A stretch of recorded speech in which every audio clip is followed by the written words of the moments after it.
Hello, C aspirants, welcome back to another series, that is Audit. Today we'll be revising Chapter 1 of Audit. These are the possible questions that might be asking in the exams that are covered in very short. The key points are written. The revision should be like, in case if you know these key points, you should be able to recall all the inside points you are going to write in the exam. Let's make it a big success. Comment thumbs up in the comment box.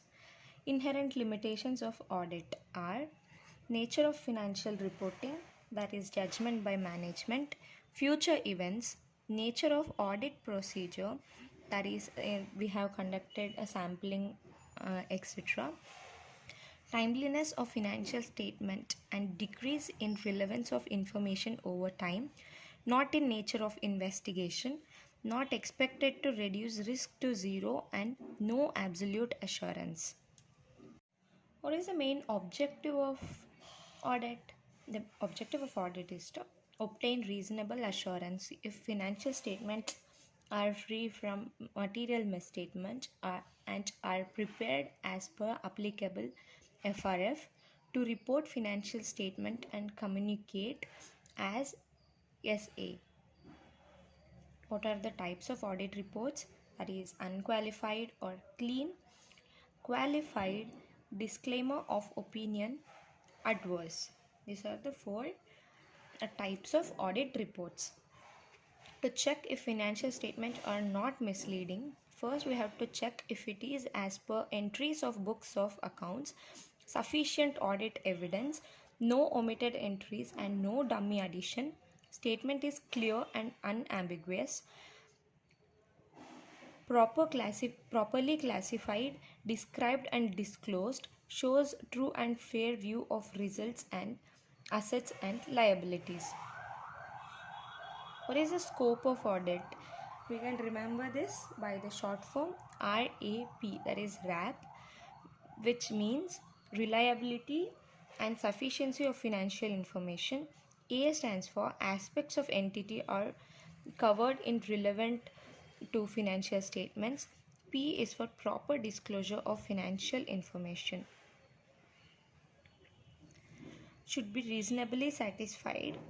All aspects should be satisfied. Disclose relevant information with all the requirements should be done. This is the explanation for each point. We can remember it as RAP, that is reliability, aspects of entity to be covered in relevant to financial statements, proper disclosure of financial information.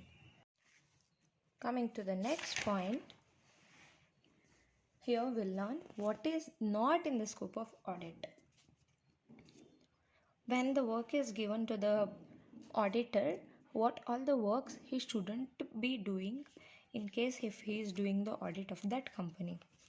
Not in scope of auditor, to perform duties out of his domain, not expert in authentication of documents, not official investigation of wrong, no power to search or record statements, determine suitability plus life of civil structure. Audit is not equal to investigation. Authenticate documentation, not on expert. Responsibility is to prepare financial statements. He should not be himself preparing the financial statement. He is not expected to investigate. We are expected only to audit.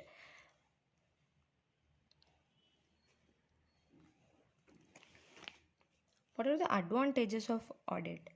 This question is very important. The chances of getting this question in this exam is very high.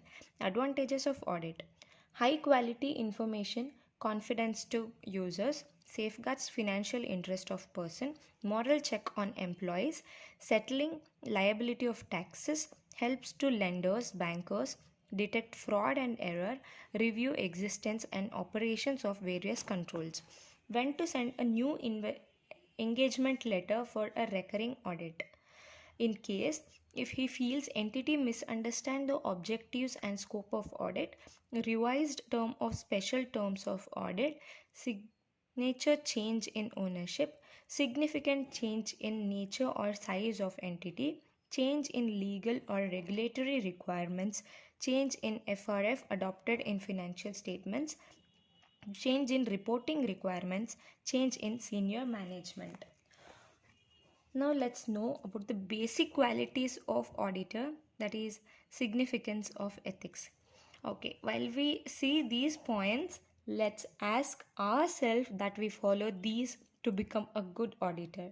We should be independent, integrity, that is honesty, analytical skill, technical competence, communication skills, professional skepticism, that is questioning mind, time management, objectivity, adaptability, and confidentiality.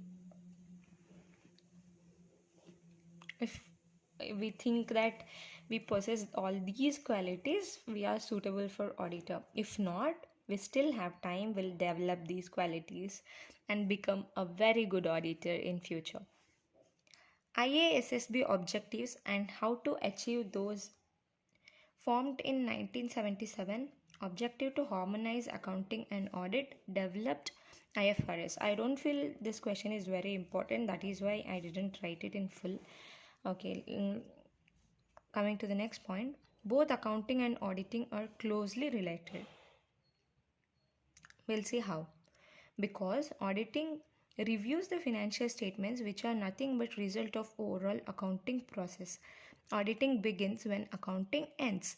Auditor must have thorough and sound knowledge of GAAP, generally accepted principles of accounting, before he can review the financial statements. Professional judgment is essential to proper conduct of audit, meaning application of relevant training, knowledge, and experience within the content provided by auditing, accounting, and statement in making decisions about course of action that are appropriate in circumstances of audit engagement. Essay 200 plus, we have to write question 1 in full. That is about inherent limitations. We do remember about inherent limitations, right? We already studied about it. It is required because interpretation of relevant ethical requirements and essays and the informed decision required throughout the audit cannot be made without application of relevant knowledge.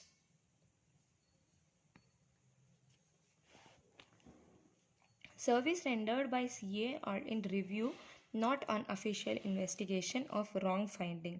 We saw this in inherent limitations, that is, audit is not equal to investigation. Review report with limited assurance can be given without performing full audit procedure. Assurance engagement. Engagement in which practitioner expresses a conclusion designed to enhance the degree of confidence of the intended user other than the responsible party about the outcome of the evaluation or measurement of a subject matter against criteria. Checking account is in nature of investigation but not reasonable assurance. Features of limited assurance are: it provides lower level of assurance than reasonable assurance engagement, performs fewer procedures than reasonable assurance engagement. Now let's also revise chapter number 11 very shortly. That is SA 220, particular audit engagement. This is applicable for only audit, a particular audit engagement, not for the total firm. SA 220 is a review of particular firm, whereas QC is for firm, totally considering one firm. Quality control policies and procedures with elements, good system of control, leadership responsibility, ethical requirements, accept and continue client relation and specific engagement, human resource, Engagement performance monitoring. Engagement performance monitoring. Leadership responsibility. Engagement partner is responsible for quality control, comply firm's quality control policies and procedures, issue auditor's report appropriate as per circumstances, not afraid of anyone, that is, he's not dependent on anyone. We saw the qualities of auditor, right? Concerns without fear of being replaced. What are the kinds of threats of independence? Self-interest threat, where we'll get benefit from the client so that we'll not report the wrong that he has done. Self-review threat, we have done the previous audit, so we are reviewing our own work. We are checking our own work. We have created financial statements in that, being an internal auditor. Then we are reviewing the same thing again, that is self-review threat. Advocacy threat, promote client's opinion without even thinking the second thought, that is what? Professional skepticism. We don't have any questioning mind. We are promoting the interests of client only. That is advocacy threat. Intimidation threat, fear of being replaced. Here we already saw we should not have the fear of being replaced, but if the other person, if the client or any stakeholder is just manipulating and blackmailing, that is intimidation threat. Familiarity threat, just because we know the client so well, if we are doing for his favor or his client's interest, that is familiarity threat. Threshold for tax audit is, for businesses it should be more than 1 crore. For profession, that is 50 lakhs.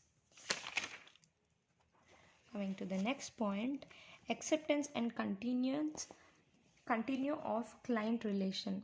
SQC 1 requires integrity of owners, management and TCWG, whether engagement team is competent to perform audit, whether firm and engagement team comply with ethical requirements, significant matters that have arisen during current or previous audit engagement and their implications to continued relation, fundamental principles of ethics, integrity, objectivity, professional competence and due care, confidentiality, professional behavior, technical standards. Coming to essay 210, that is agreeing the terms of engagement. The three conditions are: accept by management of application FRF, agree of management and TCWG, premise on audit. There is scope of agreeing. Check in order whether preconditions for audit is present. Determine if FRF is applied. Obtain agreement of management. Financial statement as per FRF. Internal control as management considers necessary. Additional information for auditor and unrestricted access to person for obtaining audit evidence. Terms of audit engagement are: objective and scope of audit of financial statements, responsibility of auditor, responsibility of management, identification of applicable FRF for preparing financial statements, form and content of audit report issued by auditor. What are the limitations to scope prior to audit engagement acceptance? That is, if management puts limitation on work where auditor feels disclaimer, acceptance of change in or engagement with reasonable justification.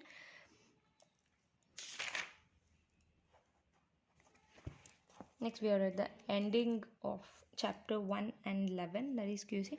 When the said mandated procedure is not able to be followed because of some reason, the CA is required to document how alternative procedure are performed to achieve the purpose of required procedure.